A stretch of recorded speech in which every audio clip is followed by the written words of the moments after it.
Bonjour à tous et bienvenue dans ce Morning Bull Live. Nous sommes le 20 février 2024. On va essayer de faire court ce matin parce que je vous avoue que j'ai pas grand chose de plus à raconter qu'hier puisqu'on attend toujours, grosso modo, les chiffres de Nvidia demain soir, les minutes du FOMC meeting demain soir. Et puis on se pose toujours la question de savoir si les taux vont baisser cette année ou pas.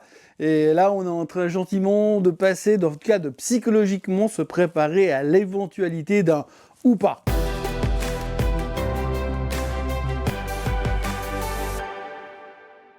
Donc les Américains étaient fermés hier, vous avez pu vous en rendre compte, il n'y a qu'à regarder la performance du CAC 40. Le CAC 40 est en hausse de 0,37 points, ce qui veut dire 0%, parce qu'après, si on ne va pas chercher les chiffres après la virgule, plus loin que ça, eh bien on n'arrive pas à faire bouger le CAC plus que 0% hier. Le DAX perdait 0,15%. Celui qui s'en sort le mieux hier quand même, c'est le SMI qui reprend 0,78%, puisque hier, dans la séance, on a quand même une Nestlé et Roche qui arrivait à monter pratiquement de plus de 1,3% tous les deux en même temps. Donc ça, c'est exceptionnel. Donc grosse journée sur le SMI, engouement massif sur le marché suisse, retour de la value. Non, je déconne, mais je veux dire, visiblement, on s'est occupé d'autres choses momentanément et on attendait pour voir ce qui allait se passer. Alors Nvidia, on va pas revenir dessus, il y a pas mal d'articles qui ont été publiés malgré que New York était fermé hier. Les gens se posent un peu les questions. D'ailleurs, si on regarde le graphique, on voit que là, on est plutôt en phase d'hésitation. Donc effectivement, on sait que tout est pas mal pricé dans ce que Nvidia va nous annoncer.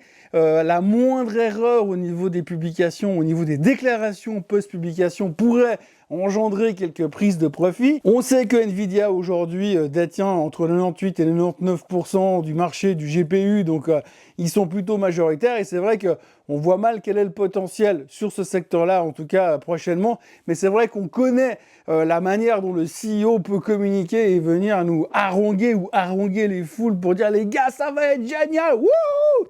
Et donc du coup, forcément, ça peut encore pousser à la hausse. Les targets sont relativement élevés, toujours sur Nvidia. Les gens sont extrêmement optimistes et les targets sont bien plus hauts que là où nous sommes. Donc tout est possible. Alors vous me direz, oui, c'est un peu des périodes de dormant. Oui, c'est vrai. Alors sur une bonne nouvelle, ça peut continuer de monter. Et sur une mauvaise, il peut y avoir des prises de profit et Nvidia peut baisser. Mais ça, on aura le temps d'en reparler ces prochaines heures, puisque après la clôture de mercredi soir, on aura les chiffres. Jeudi matin, on aura le temps de décortiquer la chose.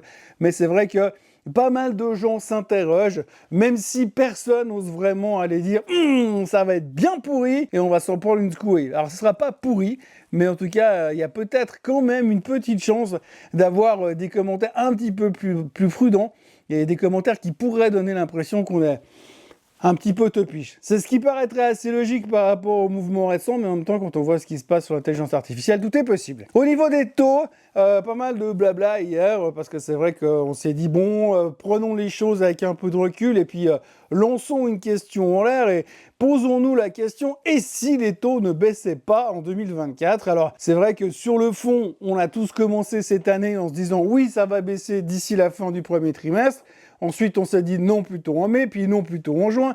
Et là, on fait déjà des projections en se disant mais que se passerait-il si par hasard les taux ne baissaient pas cette année? Alors ce matin, je me suis levé hyper tôt et puis j'ai lu pas mal d'articles sur le sujet. Et ce qui est assez fou, c'est que quand vous regardez ça, on a l'impression que même si les taux ne baissaient pas, le marché il baisserait pas non plus parce que finalement, on est plutôt convaincu que le pire est derrière et que si les taux ne baissent pas, ça veut dire qu'on a pas mal de croissance, on l'a déjà vu sur le PIB, que l'emploi continue de cartonner, on l'a vu sur les chiffres de l'emploi depuis 3-4 mois en tout cas, et puis par rapport à ça, il n'y a pas de raison finalement que ça ralentisse le marché et l'économie, donc tout ça est plutôt positif, tant que l'inflation ne s'envole pas, bien sûr, mais si l'inflation venait à rester là où elle est, finalement, et que l'économie restait bien dans ses bottes, la Fed n'aurait pas besoin de baisser les taux, ne baisserait pas les taux, mais finalement, ça n'empêcherait pas le marché de monter. Après, monter, il faut définir le mot monter.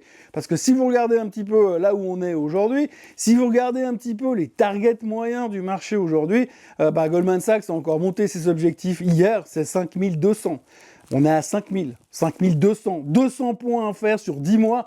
Waouh, ça va être super long. Ça va être super long parce qu'on va s'emmerder à un point, ça va être terrifiant. Donc 200 points de hausse pour Goldman Sachs.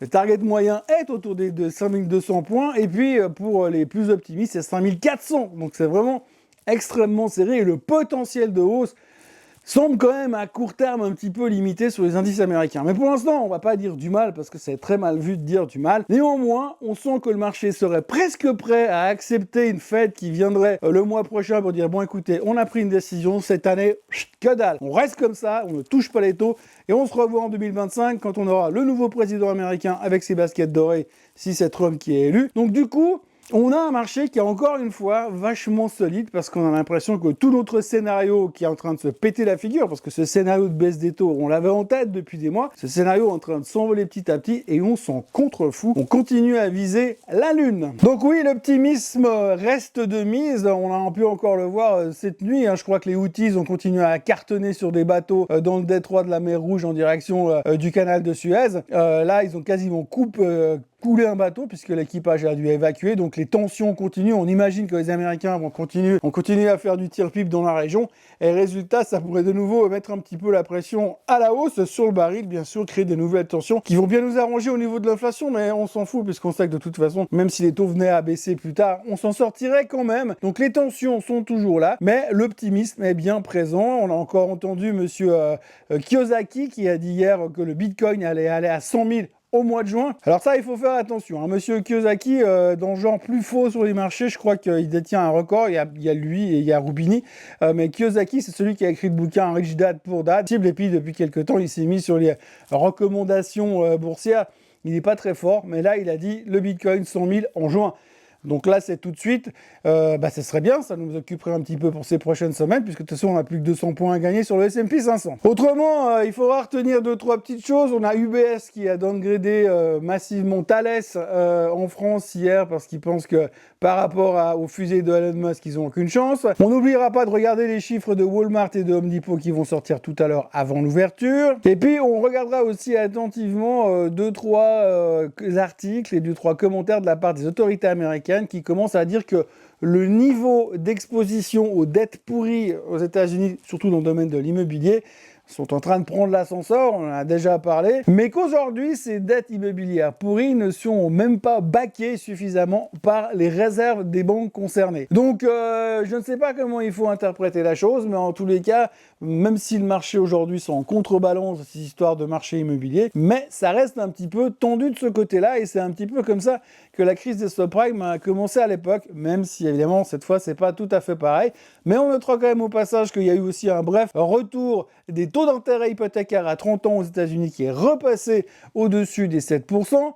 Et puis on voit toujours que le nombre de faillites au niveau des crédits pour les privés est toujours en augmentation, que ce soit sur les cartes de crédit ou que ce soit sur l'immobilier. Donc ça va moyennement bien de certains côtés quand même, surtout au niveau du crédit. Et puis la grosse nouvelle du jour, c'est Capital One qui rachète Discover pour 35 milliards de dollars. Ça devient un des plus gros players des cartes de crédit. Et forcément, à 25% de taux d'intérêt sur les cartes de crédit, c'est plutôt rentable. Donc il y a un nouveau mastodonte qui arrive sur le marché américain et qui va faire concurrence aux autres. Voilà, puis ce matin, on retiendra aussi que la Chine a baissé les taux plus que ce qui était attendu, donc ça devrait être plutôt positif, mais pourtant, le marché chinois ne monte pas.